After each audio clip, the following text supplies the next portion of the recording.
Galiyat development Galiyat को तबाह करने की जो अथॉरिटी है, जो कब्जा माफिया है, जिसने हमारे गलियात का हुस्न तबाह कर दिया, गलियात के लोगों की जिंदगियों को जीरो बना दिया। अस्सलाम वालेकुम। इस वक्त मेरे साथ साबिक ज़िला नाज़म और हमारे डिस्ट्रिक्ट एबटाबाद की बहुत मरूफ सियासी और समाजी शख्सियत सरदार शेर बहादुर साहब हमारे दफ्तर तशरीफ़ लाए। मैं इनका बड़ा शुक्रगुजार हूँ। जमात इस्लामी के सेक्रेटरी जनरल जावेद अख्तर साहब, जो हमारे सूबा ज़ारा रीजन के सेक्रेटरी जनरल हैं, डिस्ट्रिक्ट एबटाबाद के अमीर उबैदुर रहमान अब्बासी साहब, मेरे जे यूथ के सदूर भी मेरे साथ मौजूद हैं। और शेर बहादुर साहब ने माशाल्लाह हर इशू पे ये बोलते हैं, लेकिन ये खास कर जो गलियात डेवलपमेंट अथॉरिटी की बदमाशी है हमारे गलियात के अंदर, जो गलियात डेवलपमेंट अथॉरिटी नहीं है बल्कि ये गलियात को तबाह करने की जो अथॉरिटी है, जो कब्जा माफिया है, जिसने हमारे गलियात का हुस्न तबाह कर दिया, गलियात के लोगों की जिंदगियों को जीरो बना दिया, गलियात की जो एनवायरनमेंट थी उसको तबाह बर्बाद कर दिया, बजाय इसके कि वो डेवलप करता, उसके खिलाफ ये निकले। और इन्होंने मुझे बताया कि जिस तरह इन्होंने औने पौने दामों गलियात को फरोख्त कर दिया, वहाँ पर एक फ्लक शगाफ जो है वो उन्होंने बिल्डिंग बना दी बगैर कानून और कायदे के, और जिस तरह एनवायरनमेंट ख़राब हो गई, जिस तरह वहाँ का माहौल ख़राब हो गया, जिस तरह वहाँ के लोग बेरोज़गार हो गए, तो ये बिल्कुल मैंने आज से कुछ 10 साल पहले और मैंने और शेर बहादुर साहब ने नथिया गली में जलसा किया तो हमने कहा था कि ये ईस्ट इंडियन कंपनी है जो हमारे गलियात को तबाह बर्बाद करना चाहती है। तो शेर बहादुर साहब ने होश इंकशाफ किए हैं गलियात के अंदर जो तबाही की है GDA ने। पूरे पाकिस्तान के जितने ब्लैक मेलर हैं, जितने में कब्जा माफिया हैं, उनको इन्होंने ज़मीन फरोख्त कर दी है, जिसने पूरे गलियात का हुस्न तबाह बर्बाद कर दिया। तो इसके खिलाफ जो जदोजहद कर रहे हैं शेर बहादुर साहब, जमात इस्लामी उनकी मुकम्मल सपोर्ट करती है। जो भी ये कदम उठाएंगे, ये मशवरा करके हम भी आपस में मशवरा करेंगे, उस मशवरे में हम शामिल होंगे, क्योंकि गलियात पाकिस्तान का हुस्न है, पाकिस्तान का फेस है। इस गलियात को बचाने के लिए हम हर कदम उठाने के लिए तैयार हैं। मैं इस मौके पर commissioner Hazara, deputy commissioner Abbottabad, chief secretary Khyber Pakhtunkhwa और वज़ीर आला और गवर्नर से कहता हूँ कि इस हुस्न को तबाह ना करो। ये खजाना है, पूरी दुनिया से सियाह आते हैं, पूरे पाकिस्तान से सियाह आते हैं, इसी को देखने के लिए आते हैं। अगर ये तबाह हो गया तो पीछे तुम्हारे पास बचेगा क्या? होश के ना खोलो। अगर तुमने ये काम ना किया तो गलियात में भी एहतजाज होगा, एबटाबाद में भी एहतजाज होगा, और ये एहतजाज का दायरा फिर इंशाल्लाह पेशावर तक हम लेके जाएंगे।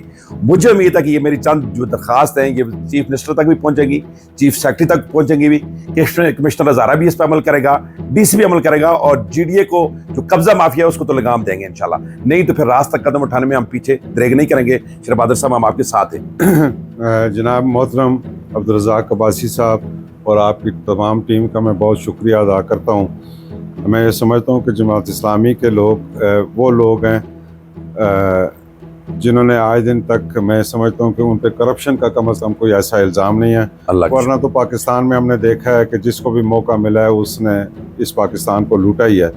जहाँ तक गलियात का मामला है, हमारी जो सबसे बड़ी डिमांड है वो ये है कि लोकल लोगों के हकूक़ को तहफ़्फ़ुज़ दिया जाए।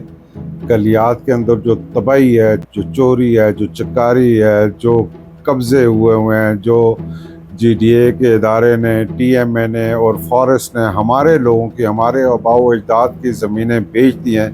और ये बिल्कुल अब्दुल रज़ाक अब्बासी साहब ने दुरुस्त फरमाया कि ये ईस्ट इंडिया कंपनी है, और ये गलियात पे 50% से ज़्यादा ये कब्ज़ा कर चुके हैं। बाकी जो कुछ रह गया, अगर हम उसको ना बचा सके तो हम अपनी आइंदा आने वाली नस्लों को क्या मुंह दिखाएंगे कि हम कितने बड़े सियासतदान थे, हम क्या सियासत करते थे। जो लोग अपने हकूक़ को प्रोटेक्ट नहीं कर सकते, उनका तहफ़्फ़ुज़ नहीं कर सकते, वो लोग ज़िंदगी में कभी भी कामयाब नहीं होते। मैं और अब्दुल रज़ाक अब्बासी साहब ने 2016 में नथिया गली जलसा करके लोगों को कहा था कि ये जो GDA का नया एक्ट बना है, ये आपके पैरों के नीचे से ज़मीन भी खींच लेंगे, आपके सरों से आसमान भी खींच लेंगे, हवा बाकी रहेगी। ये तो इनको मौका मिला तो वो हवा भी छीन लेंगे। अब इन्होंने वो ताज़ा हवा भी छीननी शुरू कर दिया है। इन्होंने जंगल काट के तो वहाँ पे हाई राइज बिल्डिंगें बना दी हैं, कंक्रीट के पहाड़ बना दिए हैं। रिपोर्टें ये हैं कि पानी में इनके गटरों का गंदा पानी जाता है, और एबटाबाद में भी जो ग्रेविटी फ्लो स्कीम है उससे भी एबटाबाद के लोग जो पानी पीते हैं वो भी फुजला और पेशाब मिला पानी पीते हैं। इस कदर जुल्म एबटाबाद पे, ये चीफ सेक्रेटरी को मैं वार्निंग देता हूँ, मैं यहाँ के इदारों को ये वार्निंग देता हूँ कि आप 14 अगस्त से पहले इन हालात को काबू करें, फॉरेंसिक ऑडिट कराएं, कब्ज़े ख़त्म कराएं, जिन लोगों ने इंक्रोचमेंट्स की हुई हैं उनकी प्रॉपर्टीज़ को सील करें। अगर ऐसा नहीं करेंगे तो आप कश्मीर वाले हालात यहाँ पे बनाना चाहते हैं हमारे इलाके के लोगों को आप मजबूर ना करें कि हम कानून की पाबंदी अगर हुकूमत नहीं करती तो एक आम शहरी क्यों करे। आप लोग हमें असला उठाने पे मजबूर ना करें। हमारे आबाओ अजदाद ने यहाँ से अंग्रेज़ों को भगाया था, उनके ख़िलाफ़ भी लड़ाइयाँ लड़ी थी, सैकड़ों लोग शहीद हुए थे। तो मैं आपसे गुजारिश ये हुकूमत से करता हूँ कि इसको बचाएं। और यही मेरी अब्दुर्रज़ाक अब्बासी साहब से भी गुजारिश है, इनका ताल्लुक़ भी गलियात से है और हम दोनों भाई इंशाअल्लाह और भी दोस्तों को शामिल करेंगे। सबकी मुशावरत से हम अपने इलाके के अवाम के हकूक़ का तहफ़्फ़ुज़ करेंगे। बहुत बहुत शुक्रिया। बहुत शुक्रिया।